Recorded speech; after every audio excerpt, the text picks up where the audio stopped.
Welcome. The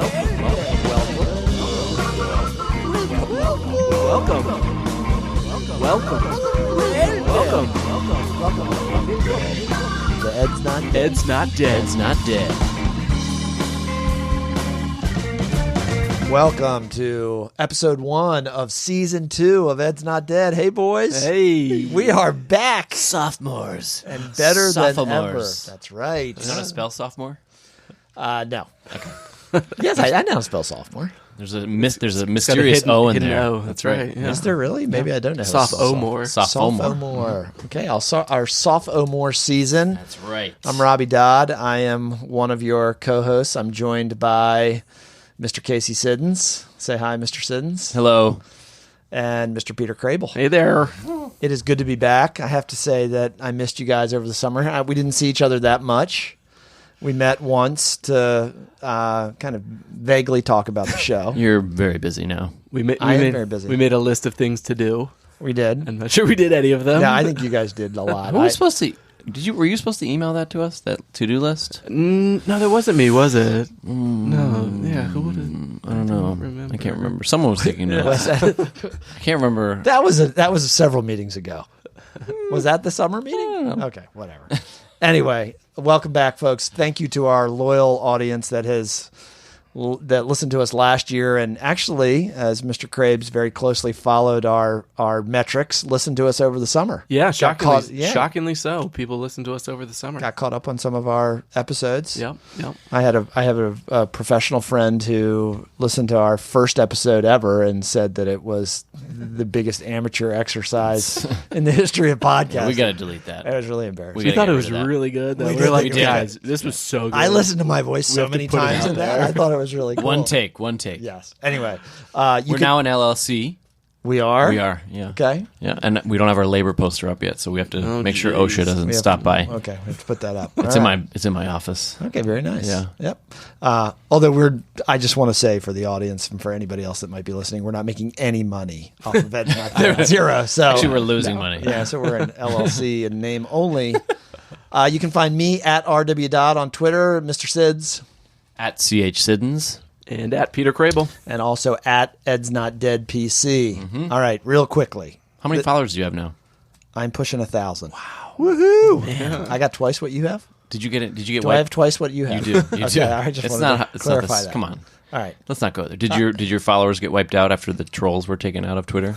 No, I stayed pretty stable. I dropped to like 100 followers. Mr. Crable's probably made no effort at upping his Twitter followership. No, you're up. You're getting up there. It's just over 100, yeah. Mm-hmm. Yeah. Very good. Doubled it or something. All right. I can't remember how many I started with. Any recent blog posts on Ed's Not Dead? Mr. Crable was pumping out the blogs. Yeah, at the end there. Yeah, he was on fire in the spring. I almost wanted to call his boss to check to make sure he was actually working. It just came to me, and I'd like do voice notes on my phone and then go home and write them. Yeah, you were writing some good ones. The good one that people seem to dig, The Joy of Teaching. Oh, Yeah, I can't remember if we did that one at the end of last season or if I that did was it this summer, I afterwards. thought. Yeah. Because the Golden State Warriors had just won. That's right. So it was a June thing, late June good one. thing. The NBA championship. So it's talking about their embrace of joy in the workplace and how that leads to success. Very nice. Yeah. So are you saying we have to like make people happy? No, you just have to be happy. Oh, okay. That's just good. be happy. You have to find the joy of teaching. That's true. Yeah. And find the joyous person in your building and let them be your leader. Love it. As they've done to Steph Curry. That's true. That's true. You've got to know your why. Know your why with Simon Sinek. All right, how about I got a blog that's coming out on ASCD in November. Okay, and what The is Orange Theory Classroom. Okay, you are You right. didn't even read it. Yeah, I did too. Did you? Yeah, I you did. didn't. I swear I read it. I don't think you read it. Anyway, go ahead. No, I did read it. It's about can tell you all about it. It's about why I go to this gym called Orange Theory. It's a bougie gym. Yeah. And it's probably more money than I should be spending on a gym. And considering you're tight as a tick, millennial. tight as a tick. Well, that was in a news article recently. They called someone famous person tight as a tick. Yeah. Anyway, Millennials are tight as a tick. All right, go ahead. Anyway, so I went to this gym and I just felt that it was the way that good instruction should be, and that's what the blog is about. And are you still using that form of working out? Yes. You like these chicken arms? You like these chicken arms? Look at Oh, those. Schveldt. Twice a week, buddy. That's good. So did you give your co-editor over here any props? No. I said that I gave a shout out that we're Ed's Not Dead podcast. Oh, nice. He never mentions me in any of his writing either. What do you mean? And then Mr. Krabs, what about you have an article that you're working on for AMLE on school transitions, correct? Yeah. Kind of got sidetracked on it, but talking about how to ease the transition to middle school. Mm-hmm. We talked about it last season on one of the episodes about using Project Success. So lumping all students together. Yeah. In one class for four subjects. It's the future of middle school. Future of middle school description. Sorry. Put me on the spot there. Yeah. No, that was good. Yeah. On a side note, Casey sent me a picture last night. I don't want to see it. I'm afraid to see it. No, why didn't he include me on it? I don't know. You saw it. But it is, when this episode comes out, it is 1,000% going on the Twitter sphere. On the Twitter sphere. We talked about that picture last year. He found it. He found it. The first year teaching picture. It's Casey's 2008, 2009 school picture. He looks like a child. It looks like his 8th grade picture. My wife goes, look at that dude. My wife goes, I'm dead. She goes, wait, I thought that was his middle school picture. You know what? I had 2 people say that. I thought it was your sophomore picture. I have been meaning to show that picture to my family as well, and I forgot to do it. That is a great shot. That's good. First year teaching. Look at how he was positive and inspired. No bags. Yeah, it's before he became an embittered bald guy, washed up teacher. Just kidding. In other summer news, I'm glad to see that we all came back to the same jobs that we had last spring. Right? That's true. Yeah. We all have the same jobs, right? No, I am back in the vineyard. Wow. As they say. You know, John Goodlad, who was a great middle of the 20th century educational writer and theorist, used to say that occasionally you have to go back to the vineyard to pick the grapes in education. So makes sense. I am now a high school principal. That's exciting. So Congratulations. Congrats. Yes, thank you. It's a great honor. What's the biggest change from middle school to high school? Okay, I did not know we were going to do. Well, we're doing that. You know how you put us on the spot? Set it up. Just one thing. One thing. Biggest change from what? Just the biggest change that you've noticed going from middle to high. It can be superficial. Yeah. We don't have to get too deep here. I think I'm going to have to do a really good job of working through the people that are closest to me. When I was a first-year elementary principal, I didn't have an assistant principal. It was me. Wow. It was me and 400 kids and a counselor. Wow. And now at the high school level, you've got lots of folks that are highly trained. Right. So you can't control everything and you can't have your hands on everything. So you really have to be effective at working through people. So I've got to get really good at that. Mm-hmm. So that's what I'm learning so far. Cool. Nice. Yep. And I think a couple more congratulations are in order. Dr. D. Dr. Bob Dodd. It's official. Dr. Bobby DBD. D. Yeah. Our friend Benno Young can call me Dr. Bobby D. There you go. Thankfully. Yeah, thankfully that's over. That was one of the more trying things in my life of completing that. Well, now you can just spend more time at work. So yeah, and it all, you know, I do have to say it's nice when I think about the challenges of being a high school principal. I don't have that. Anybody that's completed a doctorate, that getting up before the kids on Saturday morning and trying to write, and so that's done. So so that's good. So thank you guys. Congrats, man. Thank you for recognizing all that stuff. Dr. D. I can't use the finishing the disc for the reasons why I'm not prepared for the show anymore. You got other excuses now. I was working on the discs.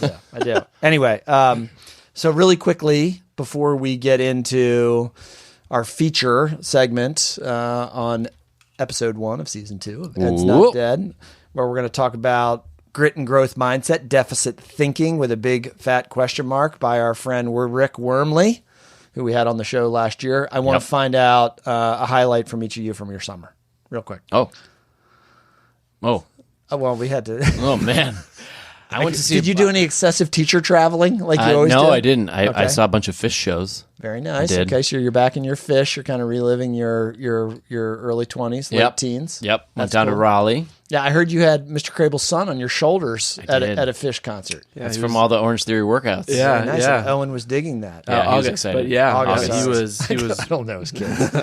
That's fine. I don't really care. When they listen to this, they're like, yeah, right. Who was that guy? But yeah, he had him on his shoulders the whole time. Yeah. And August was playing drums on his head, and he had a glow stick axe, which was pretty exciting. Very nice. A lot of glow sticks. All right, so fish. So it was fun. Okay. Yeah. We visited Raleigh for a couple days. That's exciting. Drove back up here. Is it Saturday and Raleigh or Sunday. Rally? Raleigh. What kind of parade? Anyway, so that was fun. That was my highlight, I'd say. Nothing else, really. I went to the homestead with the in-laws. Oh, It's yeah. their 40th wedding anniversary. 40th wedding anniversary. Did you do any trout fishing there? Did no trout fishing. Okay. Oh, I did that in June. Yeah, you did trout fishing. I with caught 4 trout. him? That's a lie. I did. Did you Got really? 4, yeah. Okay, we got to talk about that off air. Yeah. All right. It's very frustrating. Mr. Krabs did the full 2 week vacay. I did. This first time since I think I was a child that I've done it. Yeah. And it kind of feels like old news at this point, but I did have a child. Oh, that's right. Yes, I think since the last time we spoke. Yeah, so I got a little Congrats. baby. Yeah, a little baby girl. Her name is Pearl. Pearl. I think when we had our last recording, It was very close. it Yeah, was we were very close. close. We Like were- days. We 2 were- days. I think we were actually scheduling our shows around when Pearl was going to I arrive. think so, yeah. I think that led to the end. It was like, I think this should be the last Did, one. did Mr. Krabs' daughter have anything to do with naming her Pearl? You never told him that. What? Mr. Krabs. Do you know- He's not going to know that. He doesn't know He that? doesn't watch SpongeBob. Oh, no, come on. No. SpongeBob might be the worst show on television. There's SpongeBob is there's like hysterical. zero redeemable qualities about excuse it. me. SpongeBob is. If yeah, there's a thank you. Mount Rushmore of cartoons, SpongeBob holds It's the Teddy Roosevelt. absolutely. Maybe would I say. just haven't sat down and ingested it Well, quite fully enough. Listen, just you Your can't- daughter is named after one of the more hysterical characters on a cartoon. Is of she all the time. astronaut monkey? Mr. Krabs. Mr. Krabs is a lobster, That's right. I think, or a crab. He's a crab. He's a crab. He's a crustacean.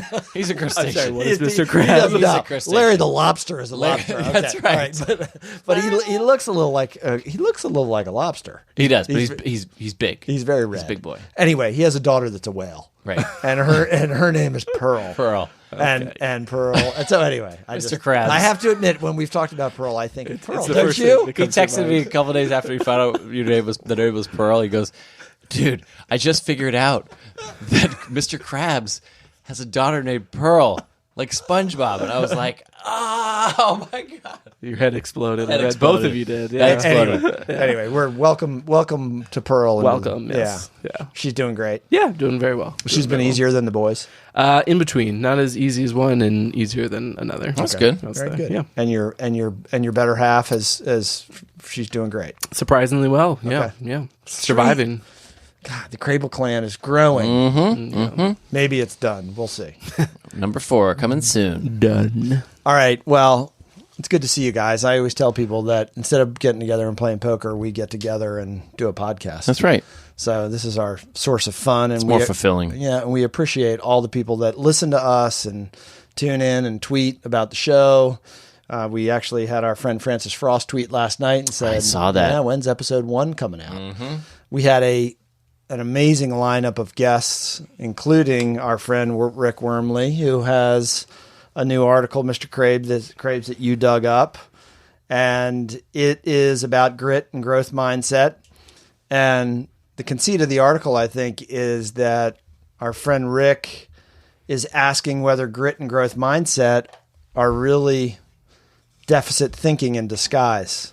So do the ways that schools institutionalize growth mindset and telling kids, try harder, just study more, do it again. If you work hard, you'll do well.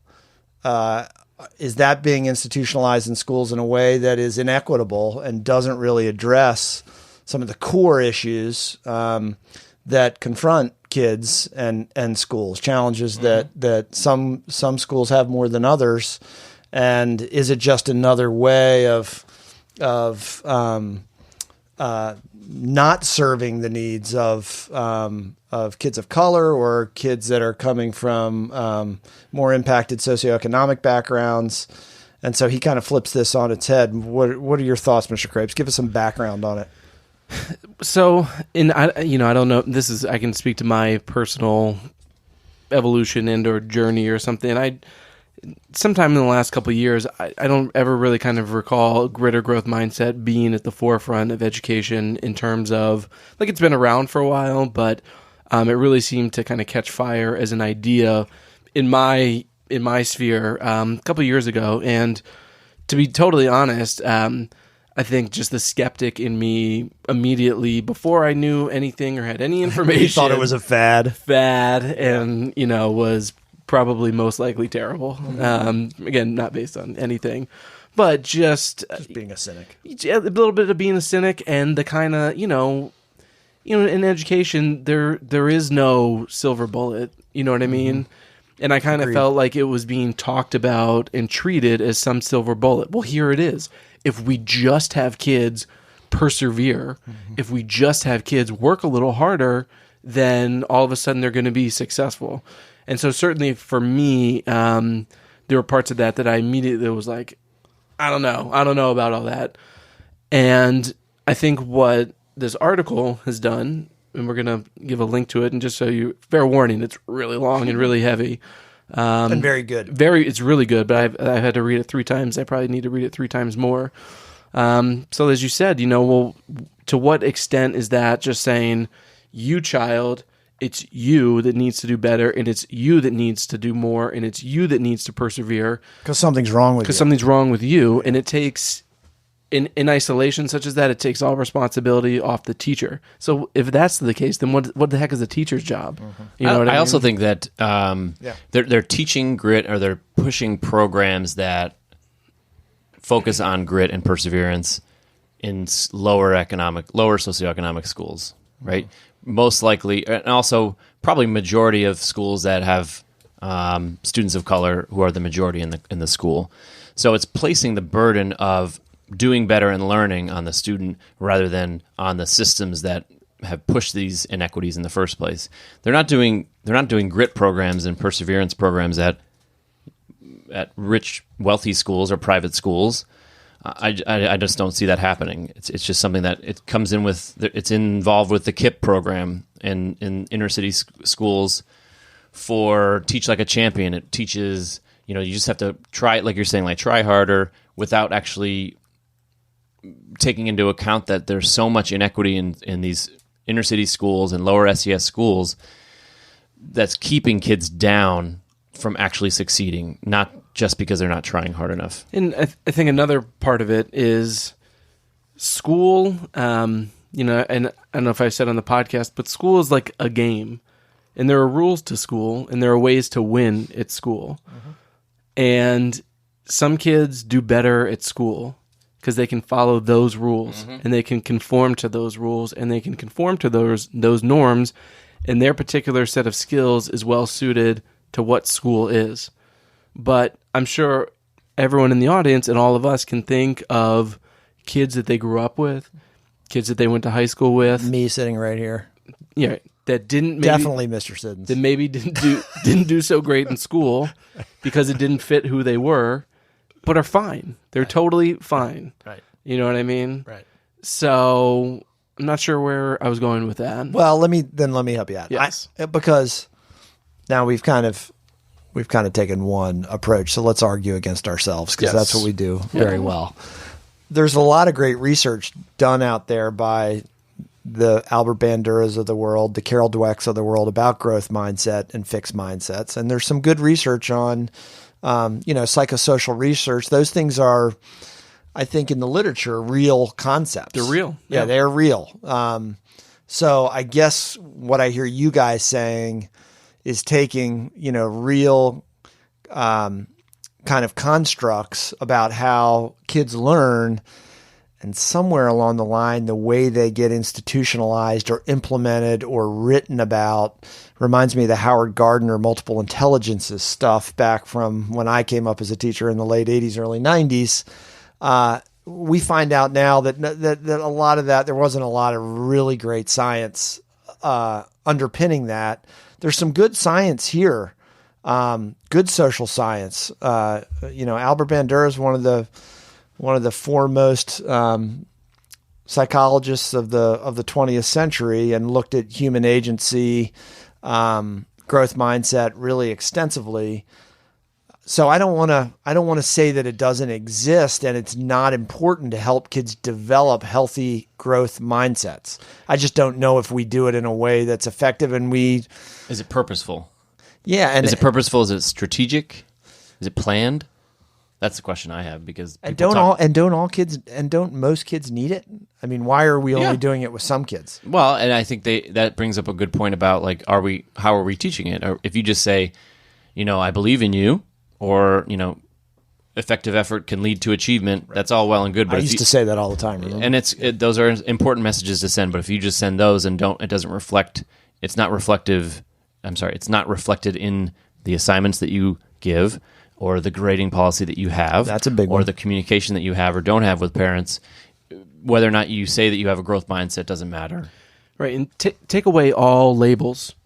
When kids are confronted with a challenge, should they work through the challenge and try to persevere through it? Yes. Absolutely. Absolutely, right? And I think that, is growth mindset. Sure. As Robby said, it comes to an issue of implementation. Mm-hmm.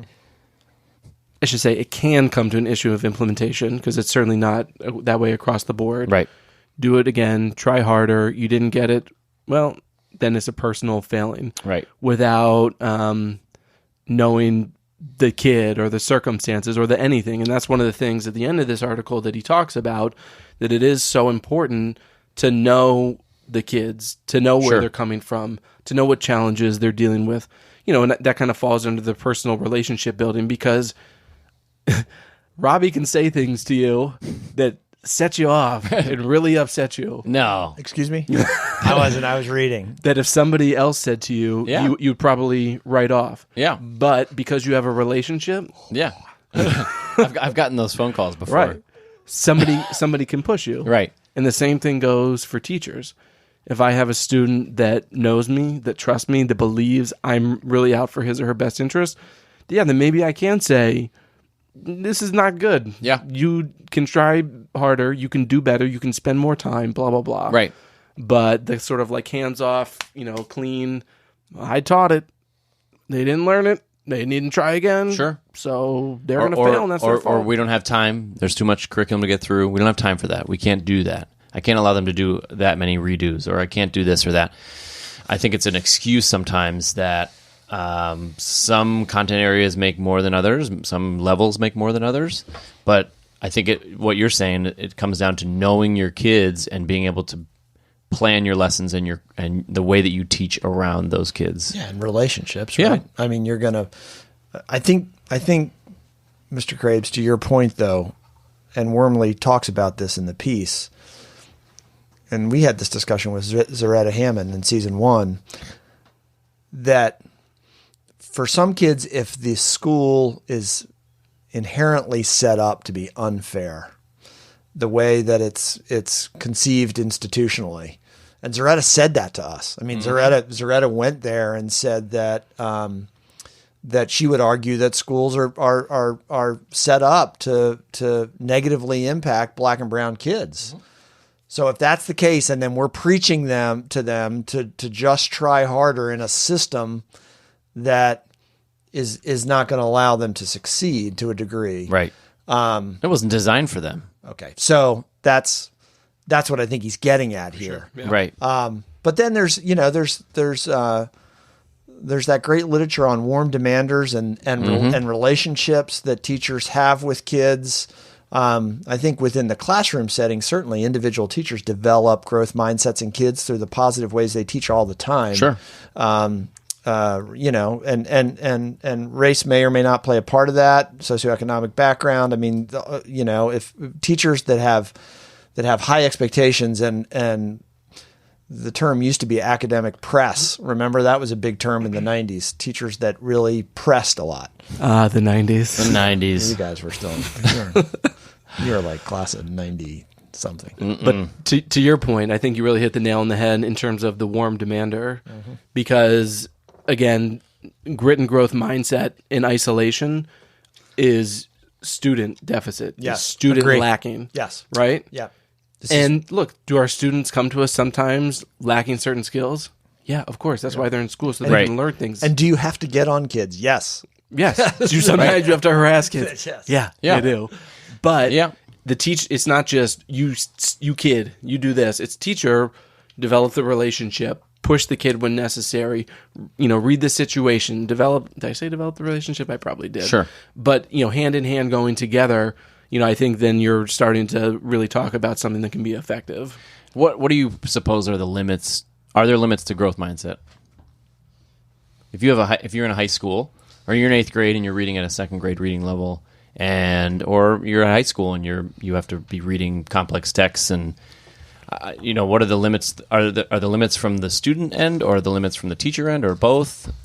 Well, it's. I know we're opening a can of worms. I know Robby. He got me thinking about our interview again with Zaretta Hammond, and she talked about. I remember asking her, okay, if a kid is at a 2nd grade reading level, Right. Ready for rigor. Right. What do you give him? Right. She said you give him what's appropriate for him. Right. You don't give him the 8th grade or Sure. her or whoever Right. the 8th grade text and just be like, here you go. Right. You give kids what is relevant and rigorous and necessary for them. With the idea, though, that you're headed somewhere else. Correct. That you're not going to keep them there. That Correct. you're doing it in a way that you're preparing them for something harder. Correct. There should be there should be an end goal somewhere along the way. I see this. That's the rust. I had to shake the rust. The off. rust. I just either the rust. You need some the rustonium. rust or the age. I completely forgot what I was going to say. So anyway, I do think though that to your question, I think growth mindset is good for all kids. I mean, if Mr. Crable, you say that school is a game to a degree, that we don't want kids to play a game. We want kids to learn in a way that is not just, I know the hoops I have to jump through. I'm going to memorize the material. I'm going to take a test. And I'm going to get an A. Right? As educators, I think we want kids to really learn at a depth that's what growth mindset is really about. Yeah, that's true. If you want to have a performance orientation or a fixed mindset, then that's the game. Right. And so Right. we want all kids to do thinking that is at a much deeper level. And that's where I think the role of teachers come in and Sure. how they teach, how Yeah. they plan, how they teach, how they build relationships with kids. And to your point, I just thought about this, it's not performance based. In the hoops in the games is very much, hit this target on this test at this number. It's all performance. And, you kind of take that away. You're just talking about what you can know and do. Which I see the connection to why Rick wrote about this, because he's so big on that, Right. about standards based and about what kids know and not about any specific task. Right. So really emphasizing that, and that would be pretty cool to see. All right, last word, Mr. Sids. I guess I'm a big fan of growth mindset, and I'm a big advocate for growth mindset. I think you can do anything you effectively put your effort towards, but I do wonder about the limits based with all the constraints that teachers have, and the limits that might be on an individual person that have been accrued over time and just kind of calcified. Right. Well, you know what you can see sometimes in schools? You'll see a school that is trying to create an ethos around growth mindset, but then you'll see a code of conduct or a disciplinary system that's totally Skinnerian. That if Completely opposite, right? right. It's like operant conditioning. If you do this, boom, this is going to happen. Yes. So You broke that rule. That's right. So. That's right. So that's Take 2 steps That's back. where some of the problems occur. Yeah. Back to where we started with implementation, trying to, create an organizational approach to this stuff that makes sense for kids and is not just to try to fix what's wrong with them. Yeah. Right. Sure. All right. Can we end there? Yeah. All right. Are we coming back? We're coming back after a short Yeah, break. What's after the break? Did we- Casey? did I think there's a quiz show. Okay. Oh, yeah. No, I have no idea. Did we do well enough in the first segment to come back? I think so. I think we can come back. Got All a right. little sweaty in here, though. What letter did we give us? What letter grade? A C? C plus? I'm in a growth mindset right now. We're going to continue to grow Okay. as the show goes along. We're showing growth. Folks, We're don't- emerging. Don't go away. We'll be right back.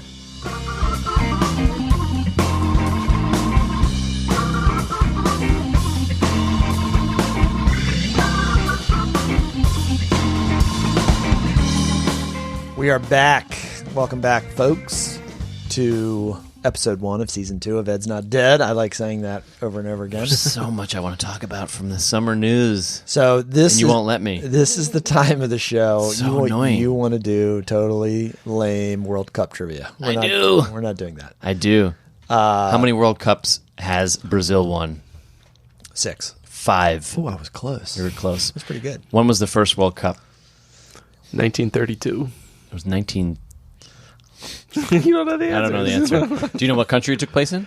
Uruguay. Very good. Ooh, say that again. Uruguay. And what place did the United States place in the first World Cup? Second. Third. Boom. Really? Yeah. Guess what place they got in this time? They were not in it. Oh, that hurts. I did know that. Zeroth. Yes. Okay, well, I have... American exceptionalism. we're so good, we just didn't want to join. There you go. All right, so this is the time of the show where we either do a lamely put together quiz show offered by Mr. Siddons, or we do Dear I take exception with that because we do Dear Betsy, which we're going to pass on this time. Dear Ditsy Betsy. Our loyal audience is going to have to tune in to episode 2 to hear Dear Betsy. We'll do a Dear Betsy. Stay tuned. So what do you have, Mr. Sid? I have a quiz about education in America. We're going to see how you do. Fun facts about the history of education Is it me in and- America. Me and Mr. What? Is that me and Mr. Craves head to head? That's right. Yeah, and I'm going to pick the answer that you all want me to pick. How's that? Because it'll move us Who's forward. keeping here. score? Look at Cravel. Oh, you want to do a score? Okay. Yeah, he's okay. got PC. But and which one am I RD going to written down. choose? I'm going to have to choose one here because I have to choose an answer. It's multiple choice, and then let me go I'll forward. just tell you whether it's right or wrong. Okay. Yeah. Whatever. What? Number 1. When was the first public school founded in the United States of America? Was there? It's a date. It's a year. It's a year. 1592, 1610, 1635, or 1776. 1635. Okay. Man, he took mine. I should have reacted faster. What was the earlier 17th century date? 1592 or That's- 1610. That was Columbus, for God's sake. 1592. He sailed the ocean blue and I'll killed do- a bunch of people. And then he made a school. Mr. Siddons, what did we say about political commentary? It's on true. the show? Okay, 1610. Okay, well, I'm going to pick 1635. And we'll see. Oh, it's correct. 1635 is correct. Oh, look at that. That's John one for me. Cotton founded Boston Latin School in 1635. Boston Latin still exists. That's right. I He think modeled it after don't a give school us in England. choices. We'll just No choices. Yeah, All right, yeah. great. Number 2, which state was the first to require students to attend school? You know this, by the way. That would be Maryland. Massachusetts. Massachusetts. It's actually pronounced Massachusetts. The deficit's getting big. It's pronounced Massachusetts. In 1642 and 1647, communities in Massachusetts began to require parents to send their children to school. Still, regularly attending school was rare in poor families. The common school. The common school. Okay, go ahead. Okay. It is 2 zippy, correct? That's right. Okay. What is a horn book? A horn book is a book of morals. It's a book about how to shoe horses. Is it a book teachers would use to record the names of students who graduated? A common book in early classrooms? Or a wooden panel students used to study lessons?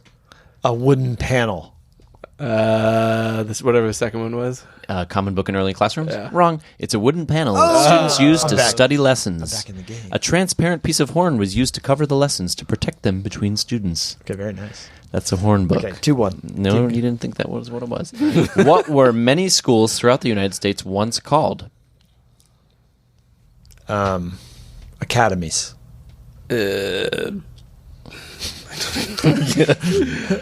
I don't even have a guess. Okay, your choices are Amish schools, Okay. one-room schools, Waldorf schools, or one-teacher schools. One-room schools. One-room schools. Okay, that's correct. I said Students it of all first. ages attended classes together. First, it's 2-2. Students of all ages. Tie game. Students of all ages attended classes together, usually with just one teacher. Okay. Yep. All right.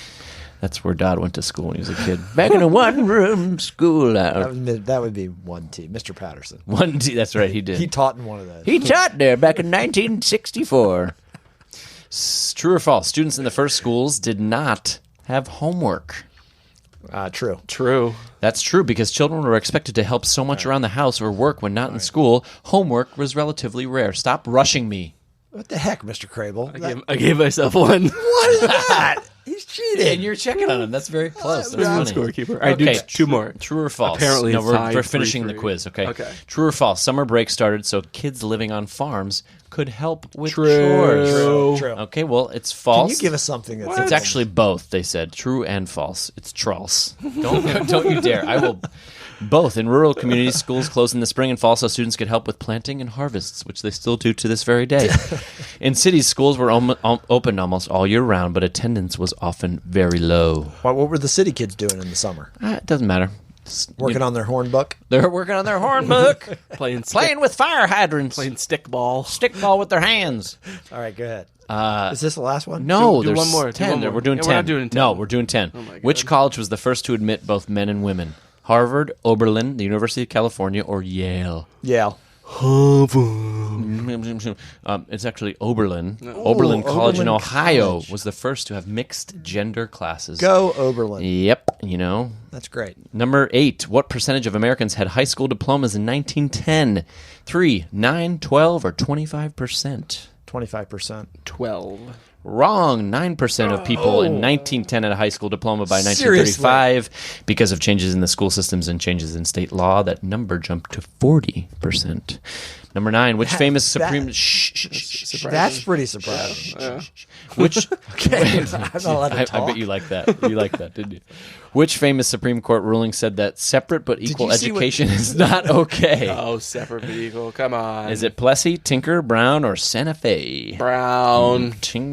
Brown versus Board of Education. That's correct. Did you see how Mr. Kaz tried to He trolled me. he tried to troll Mr. was a random- it was a random troll. You did a good job resisting. I threw in the nuance. Yeah. Anyway, okay. Teaching is complex. You're gonna be You're gonna be like You're gonna be the guy. you're gonna be killed for your stance on lecture for the rest of time. That's okay. That's fine. What is a charter school? A publicly funded school that is exempt from some guidelines public schools must follow. All right, folks. A Thanks privately for joining funded us school. tonight. You are such a jerk. Such a jerk. I Okay. win. What was the first state that allowed charter schools in 1991? Minnesota Is that right? Minnesota. That's right. Minnesota water here now. Yeah. killer. Oh yeah. You all fail. What we tied? It was 4-4. Very nice. Wow. Very nice. Good job, Mr. Siddons. When I used to do classroom games with my students, I'd always try to rig it so that each side's got ties. That's I hope good. they're not listening. Yeah. Because then they both left either miserable or pleased. Yeah. And then no one felt bad. How perfectly does that extend that everybody gets a trophy? And that is- millennial. Because I Are wanted you to- I wanted to teaching have- that way? Not only I wanted to have class cohesion. And it worked. It worked. you didn't want to upset the apple cart at all. Correct. Yeah, when you have 32 kids in your class, you want to keep everything on the down low. Everybody be cool. Everybody be cool. You did not- No one making fun of anybody else. You did not want a performance culture in I your did classroom. not. I did not. Yeah. Did not. And it worked out. It worked out. All right. There's some groups that just couldn't get the tie. All right. So what are we looking forward to in season 2 on Ed's Not Dead? We are going to do a live broadcast this fall. Yep. And we're going to partner with as yet to be named nonprofit that we are going to hopefully be able to support. They're on board. I've talked to them. Yeah, they're Well, we'll fine. just wait till it's... Yeah, we're going to wait till we're How going do to. nonprofits make money? Okay. You never thought about that? Mr. Siddons, what guests do you have lined up for us? I'm like 100.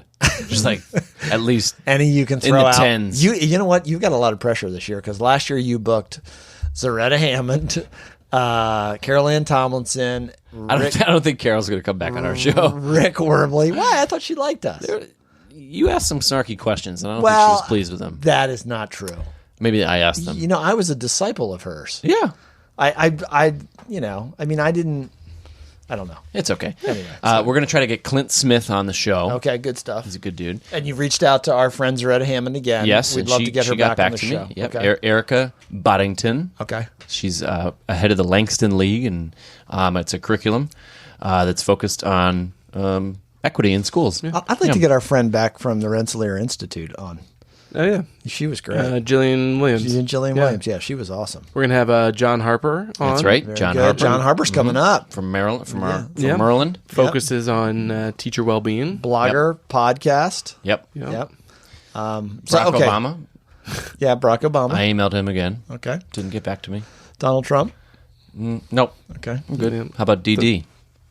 Who's DD? Ditzy. Ditsy DeVos. Ditsy DeVos. Is that his name for her? That's his nickname for Okay. her. Yeah. All right. Well, on that note. Are you going to get Unhinged? What? It's the blockbuster book coming Why out. are you Unhinged. Oh, for Omarosa? Yeah. Omarosa? My wife says Omarosa. I keep saying Omarosa, and she corrected me. Okay, so I don't know what it how is. much did you watch The Apprentice? 0. Okay, well, she did. garbage. She did. So Garbage. anyway, all right, boys. Will you stop him, please? I can't even get a word in edgewise. Lord, we just came back. You're not my boss anymore. I will always be. All right, folks, thanks for joining us. It's been a great episode 1. At least we think so. You may totally disagree. But spread the word about Ed's Not Dead. You can find me at RW. on Twitter, at CH Siddons, at Peter Crable, and of course at Ed's Not Dead PC. Let us know what you think of the show. As always, if you give us feedback, tell us how awful we are, how great we are. We will read it and your name on Ed's Not Dead. We're going to have a terrific second season. We will talk to you soon.